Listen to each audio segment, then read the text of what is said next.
ನಾವು April 19ರಿಂದ 24ರವರೆಗೆ Kashmir ಟ್ರಿಪ್ಪನ್ನು book ಮಾಡಿಕೊಂಡು ಹೋದ್ವಿ. 19ಕ್ಕೆ ಶ್ರೀನಗರಿಗೆ ಹೋದ್ವಿ. ಅಲ್ಲಿಂದ ಪ್ರತಿದಿನ ಒಂದೊಂದು ಪ್ಲೇಸಿಗೆ ಹೋಗ್ತಾಯಿದ್ವಿ. 22ನೇ ತಾರೀಕು ಪೆಹಲ್ಗಾಮಿಗೆ ಹೋದ್ವಿ. ಮಧ್ಯಾಹ್ನ ಒಂದು 12:30 ಹಾಗೆ ನಾವು ಪೆಹಲ್ಗಾಮ್ ತಲುಪಿದ್ವಿ. ಅಲ್ಲಿ ನಡ್ಕೊಂಡೆಲ್ಲ ಹೋಗ್ಲಿಕ್ಕಾಗಲ್ಲ, ಮೇಲ್ಗಡೆ ಕಣಿವೆ ಇದನ್ನೆಲ್ಲ ವೀಕ್ಷಣೆ ಮಾಡಲಿಕ್ಕೆ.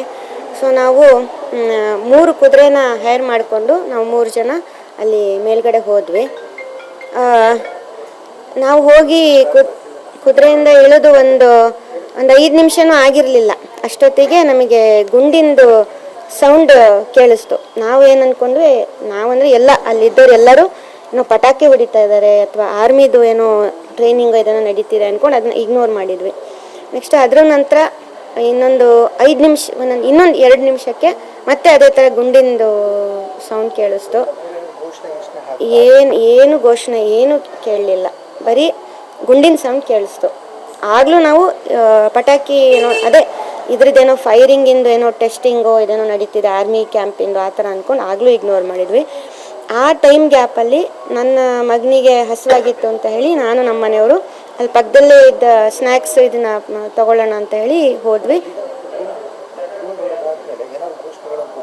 ಇಲ್ಲ ಅವರು ಆ್ಯಕ್ಚುಲಿ ಹೇಗಿದೆ ಅಂತಂದರೆ, ಅಲ್ಲಿ ಹೋಗಿ ಕುದುರೆಯಿಂದ ಇಳಿದ್ರೆ ಮಧ್ಯ ದೊಡ್ಡ ಖಾಲಿ ಜಾಗ, ಓಪನ್, ಅದು ಎಷ್ಟೋ ಎಕರೆಯಷ್ಟು ಖಾಲಿ ಜಾಗ, ಫುಲ್ಲು ಗ್ರೀನು. ಒಂದು ಸೈಡು ಈ ಹಿಮ ಪರ್ವತ, ಇದು ತುಂಬ ಸುಂದರವಾದ ಜಾಗ, ಅದು ಕಾಣಿಸುತ್ತೆ ವ್ಯೂ. ಇನ್ನೊಂದು ಕಡೆ ಕಾಡಿದೆ, ಪೈನ್ ಟ್ರೀಸ್ ಇರೋ ಕಾಡಿದೆ. ಅವರು ಪೈನ್ ಟ್ರೀಸ್ ಇರೋ ಕಾಡು ಕಡೆಯಿಂದ ಬಂದಿದ್ದು. ನಾನು ನೋಡಿದ್ದು ಇಬ್ಬರನ್ನ, ಆ್ಯಕ್ಚುಲಿ 4 ಜನ ಇದ್ರು ಅಂತ ಬೇರೆಯವರೆಲ್ಲ ಹೇಳಿದರು. ನಾನು ನೋಡಿದ್ದು ಒಬ್ಬರನ್ನ ತುಂಬ ಹತ್ತಿರದಿಂದ ನೋಡಿದ್ದೀನಿ.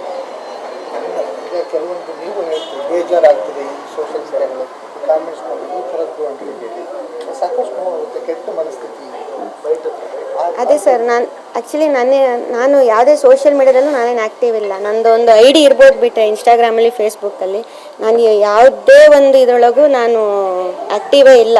ಸುಮ್ಮನೆ ಏನಾದ್ರು ಇದ್ದರೆ ನೋಡ್ತೀನಿ ಬಿಟ್ಟರೆ ಆ್ಯಕ್ಟಿವೇ ಇಲ್ಲ. ಹೀಗೆ ನಮ್ಮ ಮನೆಯವ್ರದ್ದು ಆ್ಯಕ್ಟಿವ್ ಇದ್ದಾರೆ. ಹಿಂಗೆ ನಿನ್ನೆ ಸುಮ್ಮನೆ ಅವ್ರದ್ದು ಮೊಬೈಲ್ ಅವ್ರ ನಂಬರಲ್ಲಿ ಹಿಂಗೆ ಸ್ಕ್ರೋಲ್ ಮಾಡ್ಬೇಕಾದ್ರೆ ಹಿಂಗೆ ಒಂದು ಕಮೆಂಟ್ ನೋಡಿದೆ. ಆಗ ನಂಗೆ ಸಖತ್ತು ಬೇಜಾರಾಗ್ಬಿಡ್ತು. ಅದೇ ಟೈಮಿಗೆ ನೀವುಗಳು ಸುವರ್ಣ ಚಾನೆಲ್ ಅವ್ರು ಬಂದಿದ್ರಿ. ನಂಗೆ ಸಖತ್ ಹರ್ಟಾಗಿ ನಾನು ಅಳ್ತಾ ಇದ್ದೆ. ಆ್ಯಕ್ಚುಲಿ ತುಂಬ ಅಳ್ತಾ ಇದ್ದೆ.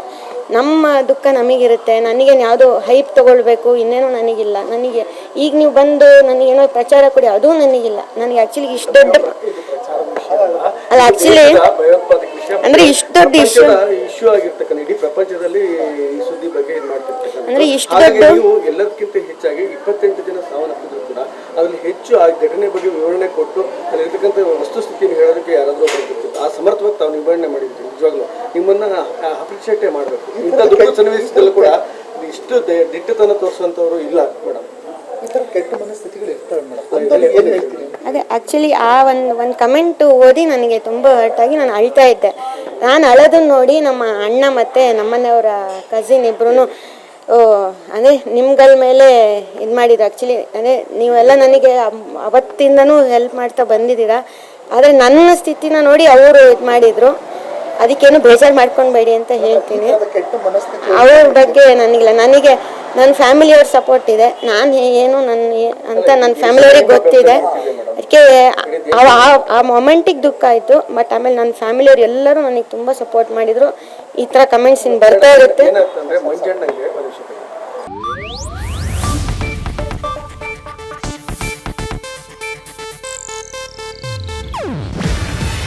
ಇದು ಏಷ್ಯಾನೆಟ್ ನ್ಯೂಸ್ ನೆಟ್ವರ್ಕ್ ಪ್ರಸ್ತುತಿ. ನೀವು ನೋಡ್ತಿದ್ದೀರಾ ಏಷ್ಯಾನೆಟ್ ಸುವರ್ಣ ನ್ಯೂಸ್.